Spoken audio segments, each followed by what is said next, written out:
The company says it has commenced investigations into the alleged distribution of expired food at the Savelugu Senior High School. The student boycotted school today and moved to the Chief's Palace to accuse school authorities of feeding them with expired milk and tinned fish. CEO of the buffer stock company, Hanan Abdul Wahab, says the issue is being investigated.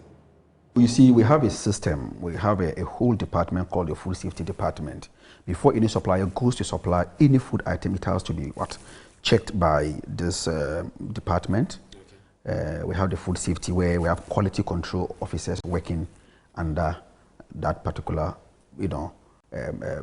department. I have also been informed or notified about this Savelugu situation, which we are going to investigate it. But it could be that I'm not saying that for certainty, but it could be that this is as a result of an old stock that the school has, because quality control, quality checks, it's a shared responsibility between the supplier and the consumer. So headmasters are encouraged to also check on quality expiration period before they receive, and relate it to the semester or the academic year.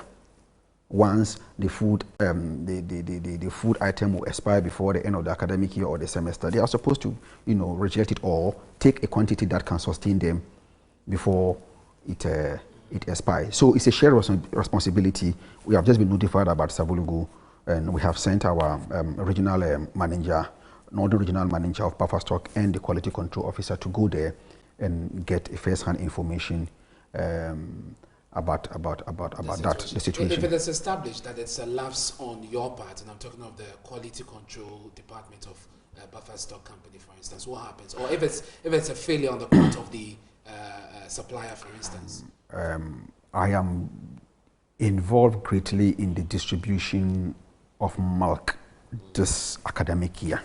Okay. And I've had meetings, because of this issue of Nestle. A new company has come. We had some discussions, and we have inspected, and the quality, the expiration date is perfect. You understand? So it cannot be what we have just supplied a week ago. So all the same, we are still doing our investigation.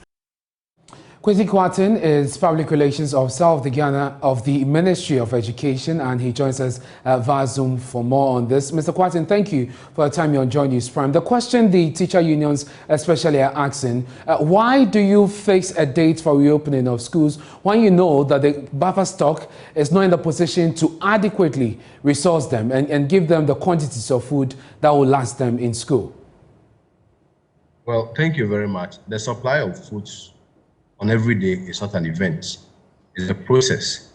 And of course, if you look at buffer stock, for instance, the arrangement, there are about at least 18 food items, which is supplied and stocked and restocked and restocked. So at every point, there are deliveries or supplies to the various schools. And then one of them is when usually schools are about to be open or is open.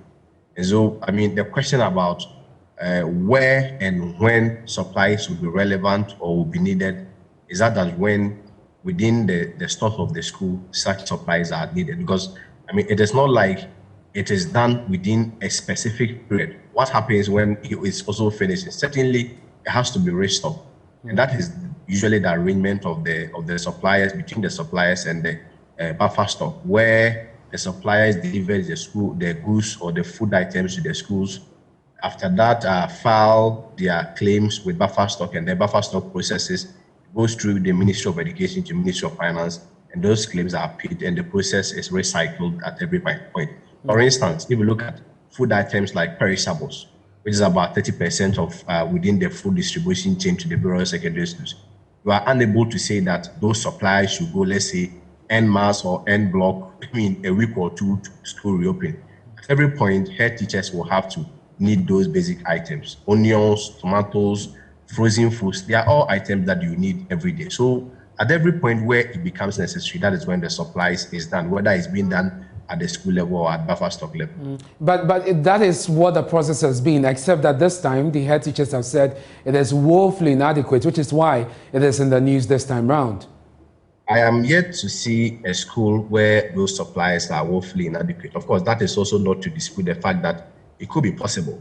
I have personally gone to buffer stock and from 7th of February, when school reopened, they started with their supplies, wild measure of supplies that were being sent or distributed to the schools.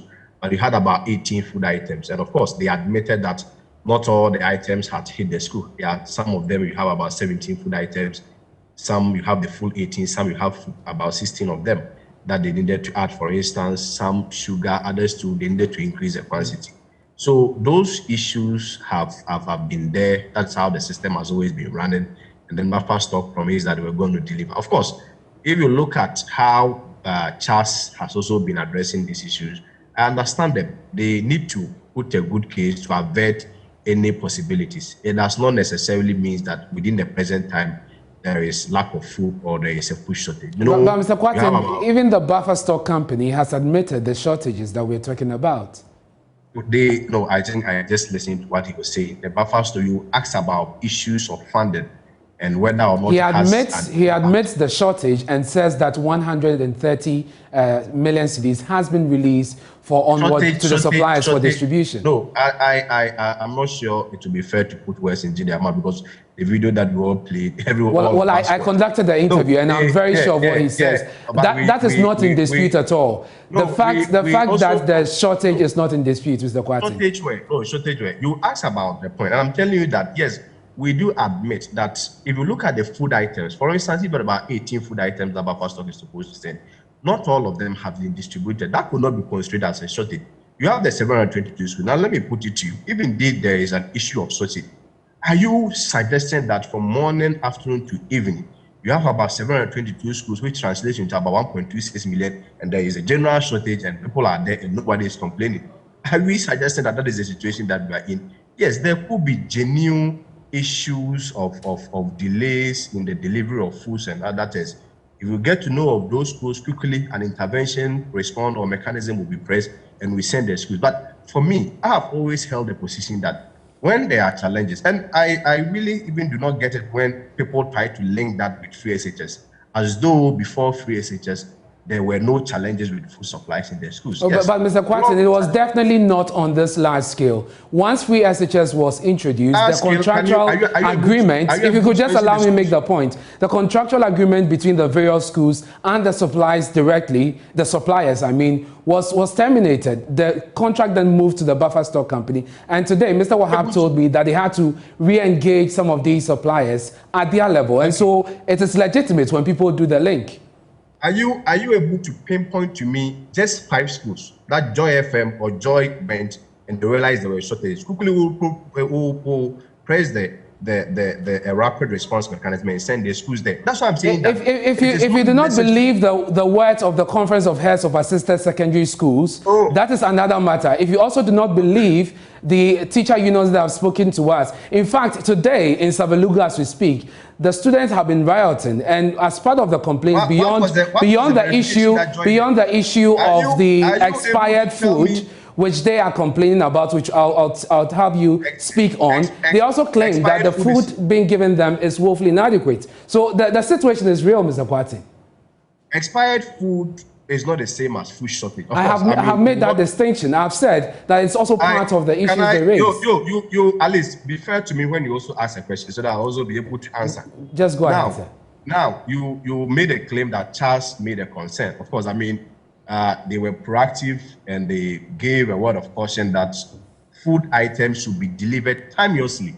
The fact that somebody said food items should be delivered timeously does not necessarily mean that there is a shortage. That should also be made clear. Also, CHAS said, and I read it from your screen when I joined your Zoom line, you said food items should be delivered timeously. It cannot be construed as saying there is food shortage. Now, on the issue about milks expired, yes, we have gotten in touch with the headmaster at Savelugu. And indeed, let me even sing the irony of it. I spoke to Evans this evening, and Evans was like, well, there is even food shortage in Savelugu. Is one of the bases why people went on this rampant. And I have a very logical question to ask. Indeed, on one side, you claim there is food shortage. So how did they even get the milk in the first place if there was shortage for it to have been expired? The point is that, yes, on the issue about the milk, we spoke to the headmaster. The headmaster is saying that, yes, I think it was one of the old stocks and they realized it and quickly replaced it. Yes, it can happen It's unfortunate. Committee, how do you call it? The regional education directorate is investigating. I'm sure all consequential decisions will be made. But I really do not get this whole connection and the sensationalization of the issue. There is food shortage. Yes, every day there is food shortage. We hear about those things.